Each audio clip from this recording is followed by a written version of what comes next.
पहाड़ी से नीचे उतरने का इशारा मिलते ही हम आगे बढ़ने लगे। नीचे खड्ड में हमसे 50 फीट नीचे बांस का एक घना झुरमुट था। जब उस झाड़ी में एक पत्थर फेंका गया तो भालू गुस्से से चीखता हुआ उठ खड़ा हुआ। ये देखकर 6 आदमी अपनी पूरी ताकत से पहाड़ी चढ़ने लगे। मुझे इस तरह की दौड़ की आदत नहीं थी, इसलिए पीछे मुड़कर देखा कि भालू हमारे कितना करीब है। राहत की बात यह थी कि वो उतनी ही तेजी से नीचे भाग रहा था जितनी तेजी से हम ऊपर। मैंने अपने साथियों को आवाज लगाई। हम सब दिशा बदलकर भालू के पीछे दौड़ पड़े। कुछ निशानेबाजों ने अच्छे निशाने लगाए और उनकी खुशी की आवाजें सुनाई दी, साथ ही भालू के गुस्से की गुर्राहट भी।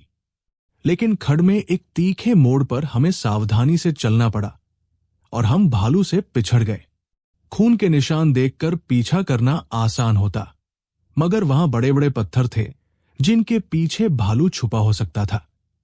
इसलिए थके हुए लोग एक तरफ बैठ गए और दोनों तरफ से खड्ड का जायजा लिया गया। मेरा साथी आगे देखने गया और मैं एक चट्टान की तरफ गया जो करीब 200 फीट सीधी नीचे जाती थी। एक पेड़ को पकड़कर मैं झुका और देखा कि भालू 40 फीट नीचे एक संकरी चट्टान पर लेटा है। मैंने करीब 30 किलो का एक पत्थर उठाया, किनारे पर आया और दोनों हाथों से उसे ऊपर उठाकर फेंक दिया। पत्थर भालू के सिर के कुछ इंच पास जाकर लगा। भालू उछलकर खड़ा हो गया और फिर आंखों से ओझल हो गया और थोड़ी देर बाद पहाड़ी की ढलान पर दिखा। अब फिर शिकार शुरू हो गया। यहां जमीन ज्यादा खुली और साफ थी, इसलिए हम चारों जो हल्के थे उसके साथ आसानी से दौड़ सके। 1 मील से ज्यादा हम पूरी रफ्तार से दौड़े और अंत में जंगल से निकलकर सीढ़ीदार खेतों में आ गए।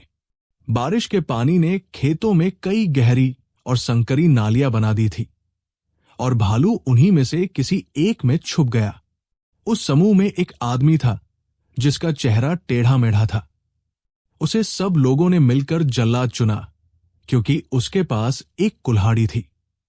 वो बिना डरे भालू के पास गया और अपनी चमकदार कुल्हाड़ी ऊपर उठाकर उसके सिर पर जोर से मारी। लेकिन जो हुआ वो सबको चौंका गया। कुल्हाड़ी का फल भालू की खोपड़ी से ऐसे उछल गया जैसे रबर पर मारी हो। इस दर्द से भालू गुस्से में पिछले दोनों पैरों पर खड़ा हो गया। सौभाग्य से उसने आगे हमला नहीं किया क्योंकि हम सब एक दूसरे से सटे खड़े थे और भागने की कोशिश में एक दूसरे को धक्का दे रहे थे। भालू को यह खुली जगह पसंद नहीं आई और वह थोड़ा आगे जाकर फिर नाली में छुप गया। अब मेरी बारी थी कुल्हाड़ी चलाने की, लेकिन भालू एक बार मार खा चुका था, इसलिए वो मुझे पास नहीं आने दे रहा था। बहुत चालाकी से इधर उधर करके मैं उसके करीब पहुंचा।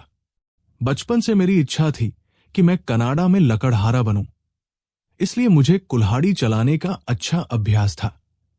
मैं माचिस की तीली को भी कुल्हाड़ी से चीर सकता था। मुझे पत्थरों पर कुल्हाड़ी घिसने का कोई डर नहीं था और जैसे ही मैं पास पहुंचा मैंने पूरी कुल्हाड़ी भालू की खोपड़ी में धंसा दी। हिमालय में भालू की खाल बहुत कीमती मानी जाती है और जिस आदमी की कुल्हाड़ी थी वो बहुत गर्वित और खुश हो गया। मैंने उसे खाल के साथ साथ घुरल के मांस का 2 गुना हिस्सा भी दे दिया। जैसे जैसे खबर फैली, गांव से और लोग आने लगे। मैं गांव की तरफ चला गया और उस घायल लड़की से मिलने गया जिसे आखिरी बार देखने का वादा किया था। वो दिन बहुत थका देने वाला था और मैंने सोचा कि अगर उस रात आदमखोर ने मुझ पर हमला किया होता तो मैं नींद में ही पकड़ा जाता। डलकानियां आते समय रास्ते में कई लंबी और कठिन चढ़ाइयां थी जहां पेड़ नहीं थे। गांव वालों ने मुझे बताया कि इस रास्ते की तकलीफों के बारे में सुनकर उन्होंने सुझाव दिया कि मैं हैरा खान के रास्ते से वापस जाऊं। इस रास्ते से सिर्फ एक बार चढ़ाई करनी होती गांव के ऊपर की पहाड़ी तक और फिर रानी बाग तक पूरा रास्ता नीचे उतरता था जहां से मैं नैनीताल तक गाड़ी से जा सकता था। मैंने रात को ही अपने आदमियों को सुबह जल्दी तैयार रहने को कह दिया था। सूरज उगने से पहले ही मैं उठ गया। उन्हें सामान बांधने और पीछे आने को कहकर मैंने डलकानिया के अपने दोस्तों से विदाई ली और पहाड़ी के ऊपर जंगल की सड़क तक 2 मील की चढ़ाई शुरू की। मैंने जो रास्ता चुना वो वही नहीं था जिससे मेरे आदमी और मैं डलकानिया आए थे, बल्कि ये वो रास्ता था जो गांव के लोग पहाड़ी के नीचे बाजारों में जाने आने के लिए इस्तेमाल करते थे। रास्ता गहरी खाइयों के अंदर बाहर घूमता था, घने बांज और चीड़ के जंगलों और झाड़ियों से होकर गुजरता था। 1 हफ्ते से बाघिन की कोई खबर नहीं थी। ये बात मुझे और भी सावधान कर रही थी। कैंप छोड़ने के 1 घंटे बाद बिना किसी परेशानी के मैं पहाड़ी की चोटी के पास एक खुले मैदान में पहुंच गया जो जंगल की सड़क से सिर्फ 100 गज की दूरी पर था।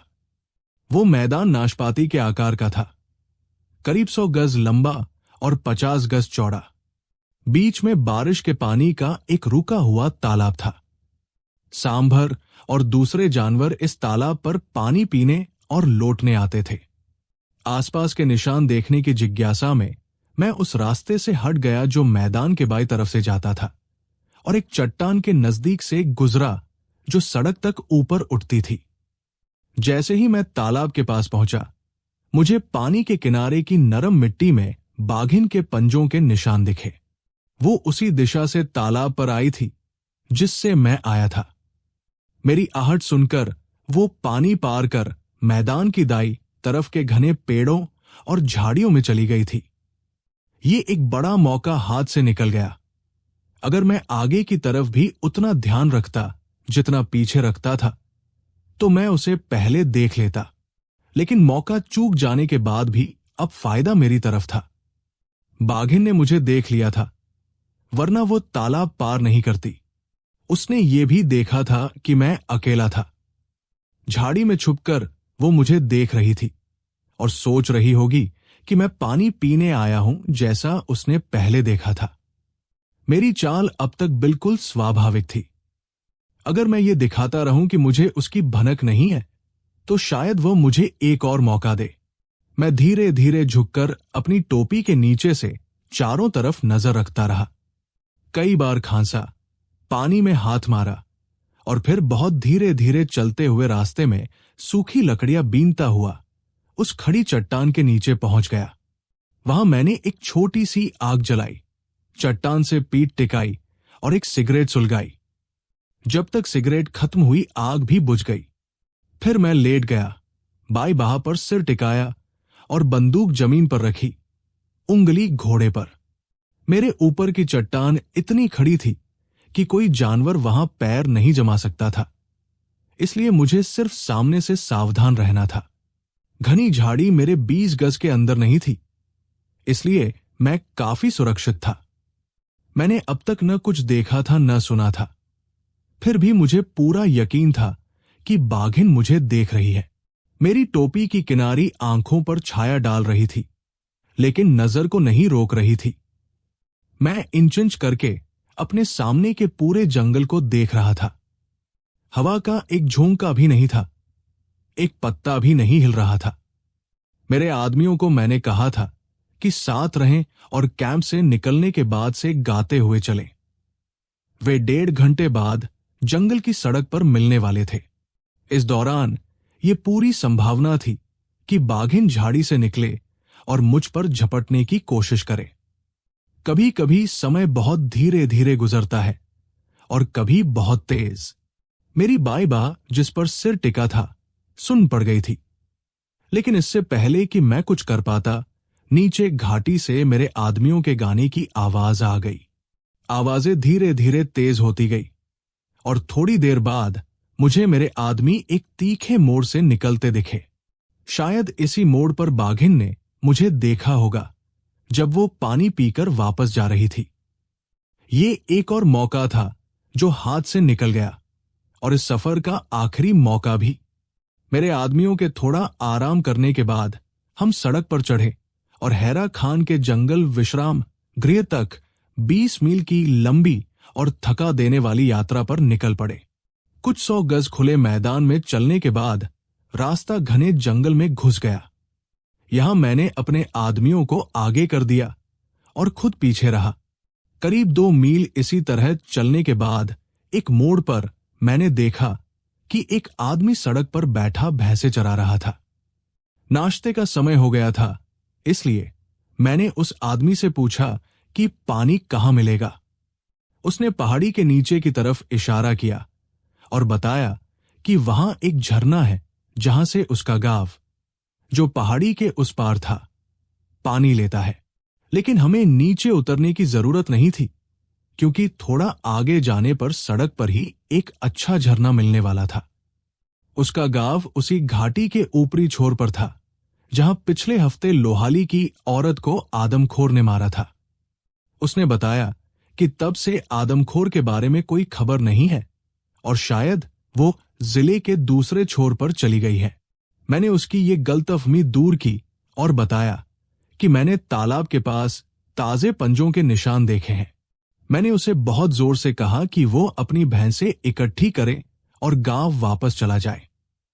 उसकी करीब 10 भैंसें सड़क की तरफ आ रही थी और उसने कहा कि जैसे ही वे उस जगह तक चर आएंगी जहां वो बैठा है, वो चला जाएगा।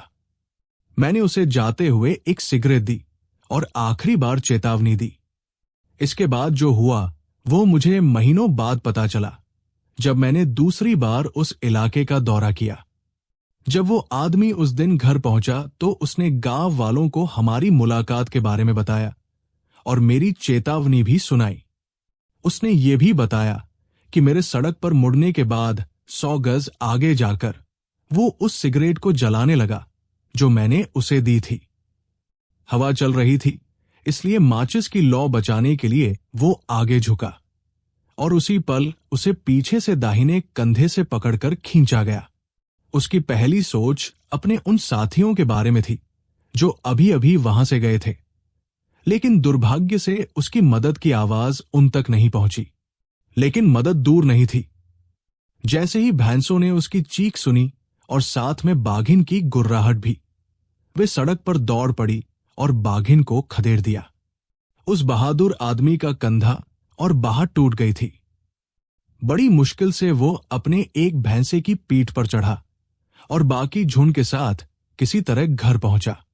गांव वालों ने उसके घाव बांधे और उसे 30 मील दूर हल्द्वानी अस्पताल ले गए, लेकिन भर्ती होने के कुछ देर बाद ही उसकी मौत हो गई। जब जिंदगी का धागा काटने वाली एट्रोपोस एक धागा छोड़ देती है तो दूसरा काट देती है। हम नहीं जानते कि एक क्यों बचता है और दूसरा क्यों नहीं। इसे हम भाग्य, किस्मत या जो चाहे कह ले। ये सोचकर मन भारी हो जाता है कि उस बेचारे ने मेरी बात मान ली होती तो उसकी जान बच सकती थी। लेकिन किस्मत को कौन टाल सकता है। 1 महीने तक मैं खुले जंगल में एक तंबू में रहा था, किसी इंसानी बस्ती से 100 गज दूर। सुबह से शाम तक जंगलों में घूमता रहा। कई बार मैंने औरत का भेष बनाकर उन जगहों पर घास काटी जहां कोई गांव वाला जाने की हिम्मत नहीं करता था। इस पूरे समय में आदमखोर ने शायद कई बार मुझे अपना शिकार बनाने का मौका पाया होगा, लेकिन चूक गई। और अब जब वो एक आखिरी कोशिश में निकली तो उसने इस बेचारे को अपना शिकार बना लिया। अगले साल फरवरी में मैं फिर डलकानिया लौटा। मेरे जाने के बाद से उस इलाके में कई लोग मारे जा चुके थे और बहुत से घायल हो गए थे। पिछली गर्मियों में बाघिन कहाँ थी, ये किसी को नहीं पता था, और एक जगह रहने से दूसरी जगह जाने में कोई खास फर्क नहीं था। इसलिए मैंने तय किया कि उसी जगह वापस जाकर डेरा डालूं जहां मैं पहले से परिचित था। डलकानिया पहुंचने पर मुझे बताया गया कि पिछली शाम उसी पहाड़ी पर एक गाय मारी गई है जहां भालू का शिकार हुआ था। उस समय जो लोग मवेशी चरा रहे थे उन्हें पूरा यकीन था कि गाय को मारने वाला जानवर बाघ था। मरी हुई गाय खेत के किनारे कुछ झाड़ियों के पास पड़ी थी और वहां से साफ दिखती थी जहां मेरा तंबू लग रहा था। ऊपर गिद्ध मंडरा रहे थे और दूरबीन से देखने पर मुझे कई गिद्ध गाय के बाएं तरफ एक पेड़ पर बैठे दिखे। ये देखकर मैंने 2 बातें समझी। पहली, ये कि गाय को तेंदुए ने मारा है, बाघ ने नहीं। और दूसरी ये कि तेंदुआ अभी भी मरी गाय के पास ही छुपा बैठा है, क्योंकि अगर बाघ ने मारा होता तो गिद्ध नीचे उतर आते।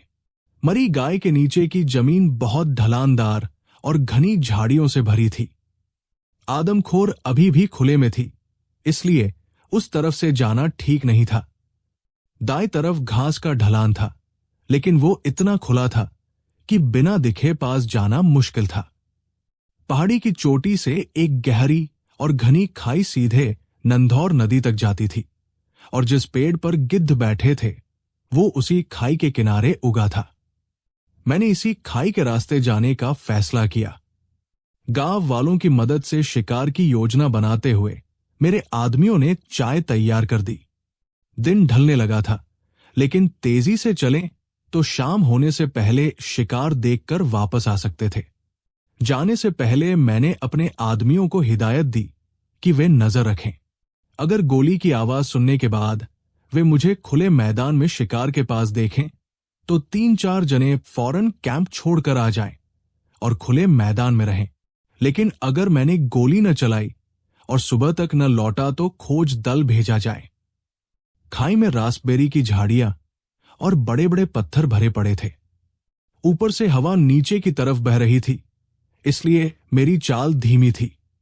काफी मशक्कत के बाद मैं उस पेड़ तक पहुंचा जिस पर गिद्ध बैठे थे, लेकिन वहां से मरी गाय दिखाई नहीं दी। दूरबीन से जो खेत एकदम सीधा लगा था वो असल में अर्धचंद्राकार था, बीच में 10 गज चौड़ा और दोनों सिरों पर नुकीला। बाहरी किनारे पर घनी झाड़ियां थी और भीतरी किनारे से पहाड़ी बड़ी तेजी से नीचे गिरती थी। मेरे खड़े होने की जगह से खेत का सिर्फ 2/3 हिस्सा दिख रहा था। बाकी 1/3 हिस्सा जहां मरी गाय पड़ी थी वो देखने के लिए या तो दूसरी तरफ से लंबा चक्कर लगाना पड़ता या उस पेड़ पर चढ़ना पड़ता जिस पर गिद्ध बैठे थे। मैंने पेड़ पर चढ़ने का फैसला किया। मरी गाय पेड़ से करीब 20 गज दूर थी और यह भी हो सकता था कि जिस जानवर ने उसे मारा हो वो मुझसे भी कम दूरी पर हो। बंदूक लिए हुए पेड़ पर चढ़ना बिना हलचल किए नामुमकिन था, लेकिन पेड़ पर पहले से 20 से ज्यादा गिद्ध बैठे थे और नए गिद्ध आते जा रहे थे।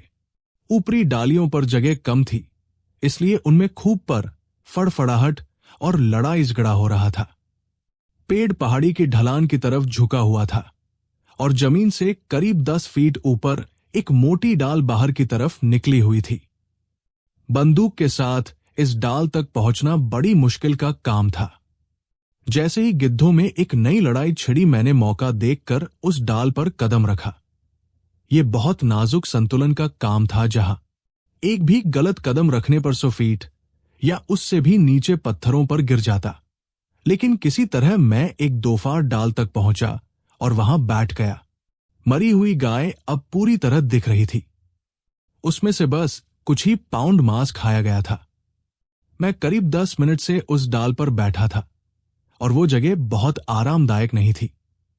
तभी 2 गिद्ध जो पेड़ के पास मंडरा रहे थे और पेड़ पर बैठने की जगह को लेकर अनिश्चित थे, नीचे उतरकर गाय से थोड़ी दूर खेत में बैठ गए। वे अभी ठीक से बैठे भी नहीं थे कि फिर उड़ गए। उसी पल मेरी तरफ की झाड़ियां हल्के से हिली और खुले मैदान में एक बढ़िया नर तेंदुआ निकल आया। जिन लोगों ने कभी तेंदुए को उसके असली जंगल में अच्छी रोशनी में नहीं देखा, वे उसकी चाल की सुंदरता और रंग की खूबसूरती का अंदाजा नहीं लगा सकते। तेंदुआ हमारे भारतीय जंगलों के सभी जानवरों में सबसे सुंदर और सबसे फुर्तीला है, और उसकी खूबियां सिर्फ बाहरी नहीं है। अपने वजन के हिसाब से ताकत में वह किसी से कम नहीं और हिम्मत में भी कोई कमी नहीं। ऐसे जानवर को कीट कहना एक अपराध है जो सिर्फ वही लोग कर सकते हैं जिन्होंने तेंदुए को सिर्फ चिड़ियाघर के पिंजरे में दुबला-पतला और बीमार हालत में देखा हो। लेकिन मेरे सामने जो तेंदुआ खड़ा था वो कितना भी सुंदर क्यों न हो, उसने मवेशी मारने की आदत डाल ली थी। मैंने डलकानिया और आसपास के गांव वालों से वादा किया था कि मौका मिलने पर इस छोटे दुश्मन को भी खत्म करूंगा। मौका आ गया था और मुझे नहीं लगता कि तेंदुए ने वो गोली सुनी जिसने उसे मार डाला। जिंदगी में बहुत सी बातें ऐसी होती हैं जिनका कोई कारण समझ नहीं आता। सबसे मुश्किल बात यह है कि बुरी किस्मत एक इंसान या एक परिवार का पीछा क्यों नहीं छोड़ती। उस गाय के मालिक की बात सुनो जिसे मैंने तेंदुए से बचाने की कोशिश की। वो एक 8 साल का लड़का था और इकलौता बच्चा था। 2 साल पहले उसकी मां घास काटने गई थी तो आदमखोर ने उसे मार डाला और खा गई। और 12 महीने बाद उसके बाप के साथ भी यही हुआ। घर में जो थोड़े बहुत बर्तन थे वे बाप का छोटा सा कर्ज चुकाने में बिक गए और उस लड़के के पास बस एक गाय बची थी। 200-300 मवेशियों के झुंड में से तेंदुए ने उसी एक गाय को चुना और मार दिया। मैंने उसकी भरपाई करने की कोशिश की, लेकिन नई लाल गाय उसकी पुरानी सफेद गाय की जगह नहीं ले सकी। मेरी जवान भैंसें जिस आदमी की देखरेख में छोड़ी थी उसने उनका अच्छा ख्याल रखा था। डलकानिया पहुंचने के अगले दिन मैंने उन्हें बांधना शुरू किया। हालांकि मुझे कम उम्मीद थी कि बाघिन उन्हें चारे के रूप में स्वीकार करेगी। नंधौर घाटी में 5 मील नीचे एक छोटा सा गांव था जो 1000 फीट से भी ऊंची एक विशाल चट्टान की तलहटी में बसा था। पिछले कुछ महीनों में आदमखोर ने उस गांव के किनारे 4 लोगों को मार डाला था। जैसे ही मैंने तेंदुए को मारा, उस गांव से एक दल मेरे पास आया और मुझसे विनती की कि मैं अपना कैंप डलकानिया से हटाकर उनके गांव के पास आ जाऊं, जहां पहले से एक जगह चुन ली गई थी। उन्होंने बताया कि बाघ को अक्सर गांव के ऊपर उस चट्टान पर देखा जाता है और लगता है कि उसने चट्टान की किसी गुफा में अपना घर बना लिया है। उसी सुबह उन्होंने बताया कि कुछ औरतें घास काटने गई थी और उन्होंने बाघ को देखा। अब पूरा गांव डरा हुआ था और लोग घर से निकलने की हिम्मत नहीं कर रहे थे। मैंने उस दल से वादा किया कि मैं उनकी मदद के लिए जो हो सके करूंगा। अगली सुबह बहुत जल्दी उठकर मैंने गांव के सामने वाली पहाड़ी चढ़ी और 1 घंटे से ज्यादा दूरबीन से उस चट्टान को देखता रहा। फिर घाटी पार करके एक बहुत गहरी खाई के रास्ते गांव के ऊपर उस चट्टान पर पहुंचा। वहां चढ़ाई बहुत कठिन थी और मुझे बिल्कुल पसंद नहीं आई, क्योंकि वहां गिरने का खतरा तो था ही, साथ ही ऐसी जगह बाघ के हमले का भी डर था जहां अपना बचाव करना लगभग नामुमकिन होता। दोपहर 2 बजे तक मैंने उस चट्टान को जितना देखना था देख लिया था और अब दोबारा देखने की कोई इच्छा नहीं थी।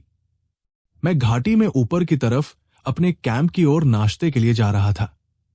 डलकानिया की चढ़ाई शुरू करने से पहले पीछे मुड़कर देखा तो 2 आदमी उसी दिशा से दौड़ते हुए आ रहे थे जहां से मैं अभी आया था। पास आने पर उन्होंने बताया कि उस दिन सुबह एक बाघ ने उस गहरी खाई में एक बैल को मार डाला है। मैंने एक आदमी को कैंप भेजा कि वो मेरे नौकर को चाय और खाना भेजने को कहे और मैं दूसरे आदमी के साथ वापस घाटी की तरफ मुड़ गया। जिस खाई में बैल मारा गया था वो करीब 200 फीट गहरी और 100 फीट चौड़ी थी। जैसे ही हम पास पहुंचे मैंने देखा कि कई गिद्ध ऊपर उठ रहे हैं। शिकार के पास पहुंचने पर पता चला कि गिद्धों ने बैल को साफ कर दिया था। बस खाल और हड्डियां बची थी। बैल की बची हुई हड्डियां गांव से सिर्फ 100 गज दूर थी, लेकिन खाई की ढलान इतनी खड़ी थी कि ऊपर चढ़ने का कोई रास्ता नहीं था। मेरा साथी मुझे 1 मील नीचे ले गया, जहां एक पगडंडी खाई को पार करती थी। यह रास्ता ऊंची जमीन पर पहुंचकर घनी झाड़ियों में घूमता पलटता हुआ अंत में गांव तक पहुंचता था। गांव पहुंचकर मैंने मुखिया को बताया कि गिद्धों ने शिकार को बर्बाद कर दिया है। मैंने उनसे एक जवान भैंसा और मोटी रस्सी मांगी। इंतजाम हो रहा था, तभी डलकानिया से मेरे 2 आदमी खाना लेकर पहुंच गए। जब मैं दोबारा खाई में उतरा तो सूरज ढलने वाला था। मुखिया के कहने पर पास के एक गांव से खरीदा गया एक हटा कट्टा जवान नर भैंसा कई आदमी लेकर आए। जहां बैल मारा गया था वहां से 50 गज पहले पहाड़ी से बहकर आया एक चीड़ का पेड़ खाई की जमीन में गहरा धंसा हुआ था। भैंसे को उस पेड़ के बाहर निकले हुए हिस्से से मजबूती से बांध दिया। आदमी गांव वापस चले गए। आसपास कोई पेड़ नहीं था और मचान बनाने के लिए खाई के गांव की तरफ की दीवार पर एक संकरी चट्टानी पट्टी ही एकमात्र जगह थी। बड़ी मुश्किल से मैं उस पट्टी पर चढ़ा।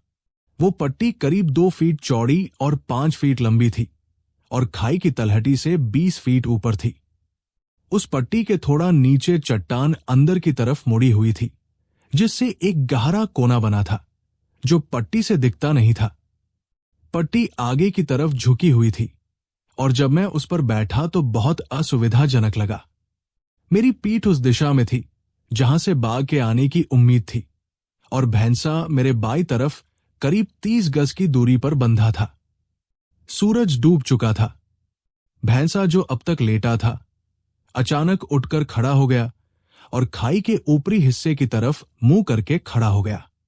थोड़ी देर बाद एक पत्थर लुढ़कता हुआ नीचे आया। जिस दिशा से आवाज आई उस तरफ गोली चलाना मेरे लिए संभव नहीं था, क्योंकि तब मेरे वहां होने का पता चल जाता। इसलिए मैं बिल्कुल चुप और स्थिर बैठा रहा। कुछ देर बाद भैंसा धीरे धीरे बाईं तरफ घूमने लगा और अंत में मेरी तरफ मुंह करके खड़ा हो गया। इससे साफ पता चला कि जिस चीज से वो डरा हुआ था वो मेरे ठीक नीचे उस गहरे कोने में थी। तभी मेरे बिल्कुल नीचे एक बाघ का सिर दिखाई दिया। बाघ के सिर पर सीधे गोली मारना सिर्फ बड़े खतरे की हालत में ही ठीक होता है और मेरी कोई भी हरकत मेरे वहां होने का राज खोल सकती थी। इसलिए 1-2 मिनट तक मैं बिल्कुल चुप रहा। बाघ का सिर जस का तस रहा और फिर अचानक एक तेज छलांग के साथ बाघ भैंसे पर झपट पड़ा। भैंसा मेरी तरफ मुंह किए खड़ा था। बाघ सींगों से चोट खाने से बचने के लिए भैंसे की बाईं तरफ से आया और उसने सीधे गले पर हमला किया। कोई छटपटाहट नहीं, कोई आवाज नहीं, बस 2 भारी शरीरों के टकराने की एक आवाज और भैंसा वही गिर पड़ा। बाघ उस पर आधा चढ़ा हुआ था और गले को दबाए हुए था।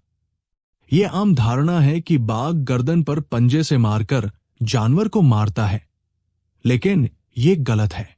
बाघ दांतों से मारता है। बाघ का दाहिना हिस्सा मेरी तरफ था। मैंने अपनी 0.275 राइफल से, जो मैं लेकर चला था, ध्यान से निशाना लगाया और उस सुबह कैंप से निकलते वक्त जो राइफल लेकर चला था उससे मैंने गोली चलाई। गोली चलाते ही बाघ ने भैंसे को छोड़ दिया और बिना कोई आवाज किए खाई से ऊपर की तरफ उछला और आंखों से ओझल हो गया। ये साफ चूक थी जिसका कोई कारण मेरी समझ में नहीं आया। अगर बाघ ने मुझे या राइफल की चमक को नहीं देखा था तो शायद वो वापस आए। ये सोचकर मैंने राइफल में गोली भरी और इंतजार करने लगा। भैंसा बाघ के जाने के बाद बिना हिले डुले पड़ा रहा। मुझे लगने लगा कि शायद मैंने बाघ की जगह भैंसे को गोली मार दी। 10-15 मिनट इसी सोच में गुजरे।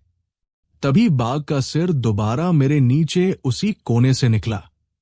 फिर एक लंबा इंतजार और फिर बाघ बहुत धीरे धीरे निकला, भैंसे के पास आया और उसे देखने लगा। अब उसकी पूरी पीठ मेरे सामने थी। ये बढ़िया निशाना था और इस बार मैं कोई गलती नहीं करना चाहता था।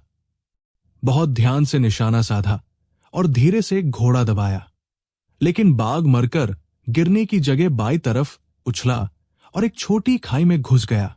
रास्ते में पत्थर लुढ़काता हुआ तेजी से पहाड़ी पर चढ़ गया। 30 गज की दूरी से अच्छी रोशनी में 2 गोलियां चलाई और दोनों चूक गई। मीलों दूर तक चिंतित गांव वालों ने गोलियों की आवाज सुनी और मेरे पास दिखाने को बस एक मरा हुआ भैंसा और शायद 2 गोलियों के निशान थे। साफ था कि या तो मेरी नजर कमजोर हो गई थी या चट्टान पर चढ़ते समय राइफल की नली टेढ़ी हो गई थी। लेकिन छोटी चीजों पर ध्यान देने पर आंखें ठीक लगी और नली पर नजर डालने से पता चला कि निशाना भी सही था। तो फिर 2 बार चूकने की एकमात्र वजह यही थी, निशाना गलत लगा।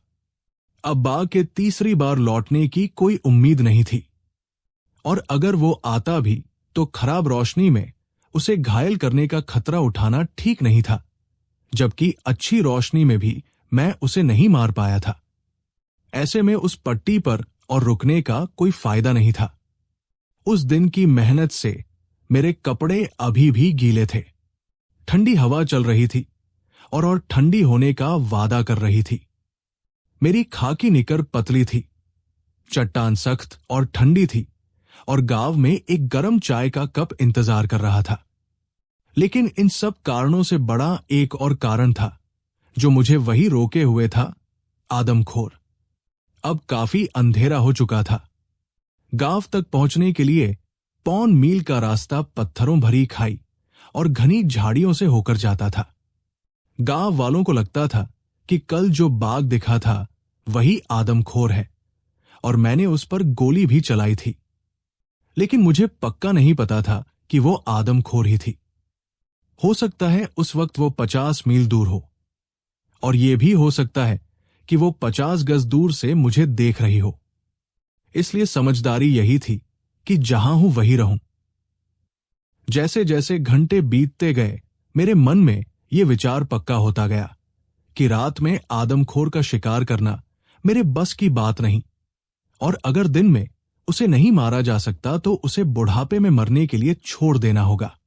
ये सोच और मजबूत हुई जब ठंड और अकड़न से परेशान होकर जैसे ही थोड़ी रोशनी हुई, मैं नीचे उतरने लगा।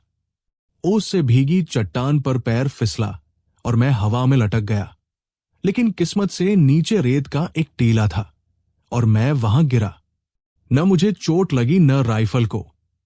सुबह सुबह गांव में पहुंचा तो देखा कि लोग जाग रहे थे और मैं एक छोटी भीड़ के बीच घिर गया।